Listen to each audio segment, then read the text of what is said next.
vamos a continuar con la clasificación y los tipos de salmos, parte número 2. En esta clase vamos a continuar viendo lo que habíamos iniciado la clase anterior. Estuvimos viendo algunos tipos de clasificaciones que hay de salmos, de los salmos, algunas clasificaciones que se le realizan a los salmos. Vimos que los salmos se clasificaban según el libro al cual corresponden, según el género o tema que predomina. Y vamos a ver ahora la tercera clasificación que se le realiza también a los salmos, que es clasificar los salmos según su estructura. Entonces habíamos visto la siguiente imagen en la cual se clasificaban los salmos según la estructura que estos poseían. Hablábamos de unos salmos que siguen una estructura quiásmica, que serían los salmos que están aquí agrupados. Recordemos que si la esfera es más grande, significa que el salmo es más extenso, y si la esfera es más chiquitita, más de un diámetro más menor, significa que el salmo es más breve. Tenemos una buena cantidad de salmos que tienen una estructura estrófica, que son más estróficos, y otros salmos que tienen una estructura acróstica. Vamos a ir entendiendo de qué se trata todo esto. Puede ser a lo mejor algo raro o distinto, o tal vez usted no entiende a qué nos referimos con estas palabras, pero no se preocupe porque lo vamos a revisar en esta oportunidad. Entonces, cuando hablamos de un salmo estrófico, nos referimos a ciertos salmos que tienen un patrón de estrofas en ellos, que podemos distinguir su estructura al momento de leerlos. Podemos ver que pareciera ser que están divididos por estrofas. Ahora tenemos que entender de que las estrofas en la poesía hebrea no funcionan de la misma manera que en el español. Originalmente no existían esas divisiones, y las poesías en español habitualmente tienen estrofas regulares, pero en el hebreo no nos encontramos con ese patrón. Entonces, si bien no podemos hablar de estrofas de la manera como hablamos en español, me gustaría citar lo que se nos dice en el libro de Introducción a la Literatura del Antiguo Testamento de Driver, de la página 366, que nos plantea la siguiente propuesta. Dice: aunque no podemos trazar estrofas en el sentido estricto de divisiones que consten de un número determinado de líneas, ya sean 4, 6 o 8, sí podemos reconocer la existencia de combinaciones de versos y de versículos que forman una unidad mayor, y esta unidad la podemos llamar en un sentido general una estrofa. ¿Ya? Entonces, esta es la definición que deberíamos considerar para llamar a un salmo estrófico, o que sigue un patrón de estrofas en su desarrollo. Y aquí vemos los salmos que siguen un patrón estrófico en los distintos libros, ¿ya? Y de nuevo, recordemos, si la esfera es más grande, el salmo es más extenso; si la esfera es más pequeña, el salmo es más breve. Entonces, en el libro 1 tenemos salmos que siguen un patrón estrófico, que serían todos estos que están aquí, y libro 2 lo mismo, libro 3, libro 4, libro 5, ¿ya? Entonces, estos son los salmos que siguen un patrón estrófico, que si usted observa esta foto inicial, corresponden a la mayoría de los salmos. Una buena parte de los salmos siguen este patrón. Vamos a continuar ahora con el segundo tipo de estructura que tenemos, que son los salmos que siguen un patrón quiásmico. Aquí están los salmos que siguen un patrón quiásmico. En el libro 1 nos encontramos con todos estos salmos que pueden seguir un patrón quiásmico, o que tienen quiasmo en su desarrollo. El libro 5, el libro 4, el libro 3 y el libro 2. Ahora, ¿qué es un quiasmo? a qué nos referimos cuando hablamos de un quiasmo. Y así como vemos esta montaña, los hebreos eran súper creativos para poder ordenar las ideas. Y en ocasiones ellos ordenaban las ideas de la siguiente manera. Empezaban con una idea y después desarrollaban un poquito más la idea, llegaban a un clímax en el desarrollo de la idea y luego regresaban siguiendo el mismo patrón que habían comenzado. Dicho de otra manera, las palabras o frases de una oración se repiten en orden inverso en la siguiente oración y van creando una estructura espejo. Y el quiasmo era utilizado como recurso para resaltar y enfatizar ciertas ideas o ciertas palabras claves en el texto. Es decir, que en un quiasmo lo más importante lo vamos a encontrar al centro. Lo que quiere comunicar el salmista, la idea principal, lo que más quiere enfatizar, siempre va a estar en el centro del quiasmo. Y aquí vamos a ver un ejemplo, por ejemplo, con el Salmo 67, donde se nos dice, ahí vamos a ir viendo cómo va progresando la idea y después cómo va disminuyendo en forma de espejo. Por ejemplo, Dios tenga misericordia de nosotros y nos bendiga, haga resplandecer su rostro sobre nosotros, para que sea conocido en la tierra tu camino y en todas las naciones tu salvación. Después salta al versículo 3, te alaben los pueblos, oh Dios, todos los pueblos te alaben. Ya el énfasis está en los pueblos.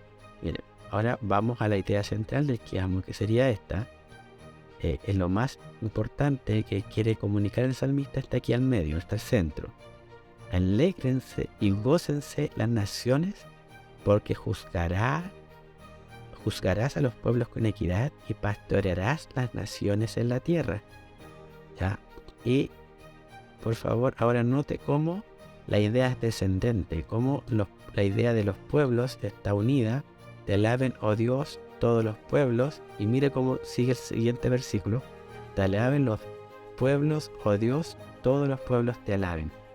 Y después la idea del primer versículo 1 y 2 está paralela con los versículos 6 y 7, que cuando dice Dios tenga misericordia de nosotros y nos bendiga y haga resplandecer su rostro sobre nosotros. Acá dice, la tierra dará su fruto, nos bendecirá Dios, el Dios nuestro. Bendíganos Dios y témalo todos los términos de la tierra. La primera parte habla de que Dios tenga misericordia de nosotros y nos bendiga y haga resplandecer su rostro sobre nosotros. Lo dice también de la misma manera en esta parte. Y cuando habla de que la idea es que en toda la tierra sea conocido el camino de Dios, también lo repite en la última parte del Salmo.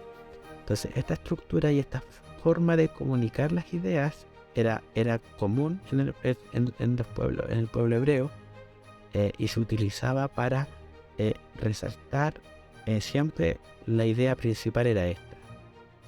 Esta es la idea principal que quiere hacer que el salmista quiere que nosotros centremos en la cúspide de la montaña, centremos nuestra atención.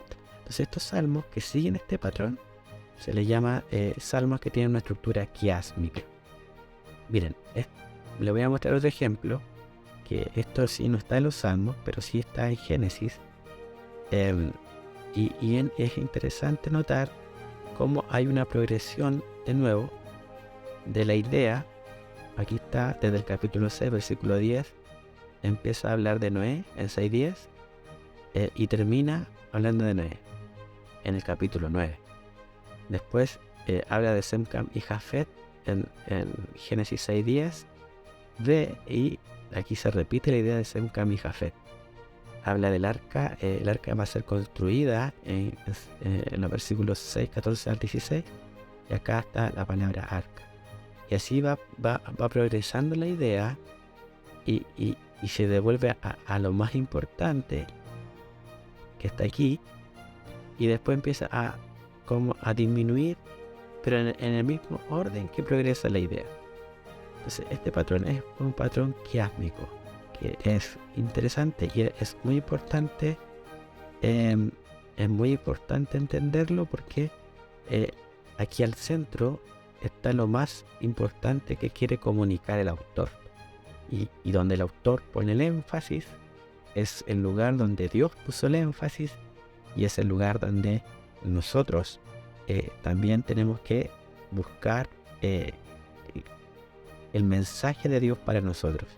Y si somos predicadores, el énfasis de nuestro mensaje, de nuestro sermón, tiene que estar puesto en el lugar donde Dios lo puso.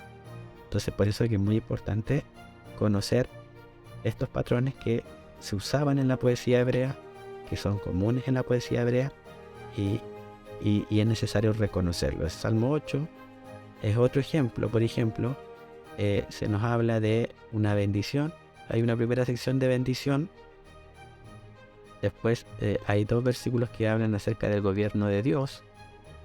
Y lo más importante está acá, en esta parte, cuando el salmista habla de la indignidad del hombre y después como que lo contrapone con la grandeza del hombre, y de nuevo desciende de forma gradual con las ideas, con el gobierno del hombre, el gobierno de Dios, y la bendición.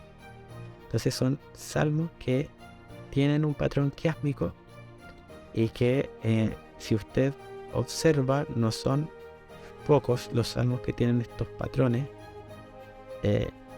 que están distribuidos a lo largo de todo el libro de Salmos. Entonces es importante también reconocerlos, o a veces no es todo el salmo que tiene un patrón quiásmico, sino que una parte del salmo, y es importante reconocerlo. Entonces para eso tenemos que leer varias veces el salmo y tratar de buscar con nuestros ojos bien abiertos estos patrones. Ya, porque ahí, repito, ahí está lo más importante que el autor quiso transmitirnos. Y hay un tercer tipo de salmos, que siguen una estructura bien particular, son los salmos acrósticos.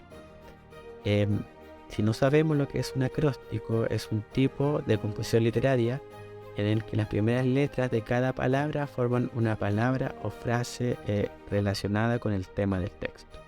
Por ejemplo, les voy a presentar un acróstico de la palabra Biblia.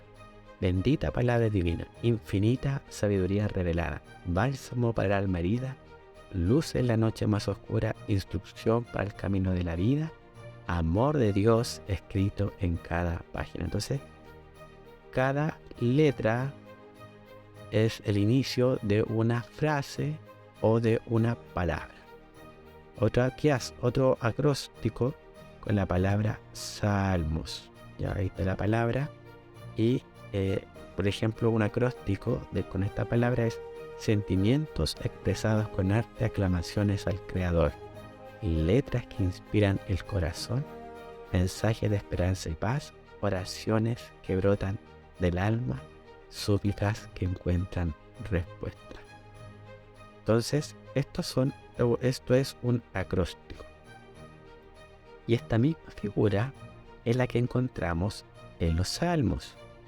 Si usted, por ejemplo, voy a mostrar un ejemplo con el Salmo 112, donde la primera letra, bueno, aquí está, no se alcanza a ver, pero ahí está la letra Aleph del alfabeto hebreo, y aquí están todas las letras del alfabeto hebreo. Ya está toda la letra del alfabeto hebreo, y si usted nota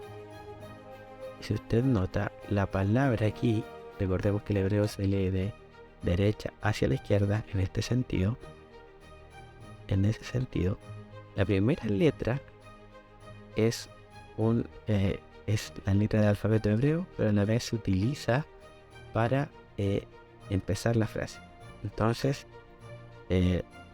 estos salmos que siguen este patrón son salmos llamados salmos acrósticos. Obviamente, al hacer la traducción a nuestro idioma español o a otro idioma, esta estructura no la podemos apreciar, dado que no son las mismas letras en el español, y ahí hay que hacer toda una transformación. Pero sí es importante conocerlo y saber que los hebreos eran muy artísticos en la forma de expresar sus ideas, la forma de expresar la poesía y la forma de componer los salmos. Entonces esto es muy importante, y así porque principalmente por eso. Ya, ahí está avanzando el abecedario y a la vez aquí está el paralelo del salmo, lo que dice la expresión, la frase. Y salmos acrósticos nos encontramos, por ejemplo, el Salmo 119. El gran Salmo 119 es un salmo acróstico. Todo el Salmo 119 es un salmo acróstico. Y así hay otros salmos también que son acrósticos. Y es importante reconocerlo, saberlo, porque es la forma como Dios nos dejó su palabra. Entonces hemos visto en resumen algunas clasificaciones que se le hacen a los salmos. Hemos visto que los salmos se pueden clasificar según el libro al cual corresponden, según el género, al tipo de o tema que trata el salmo, y según su estructura, que es lo que hemos estado viendo en esta clase. Así es que espero que te haya gustado y nos vemos en la próxima clase. Que Dios te bendiga.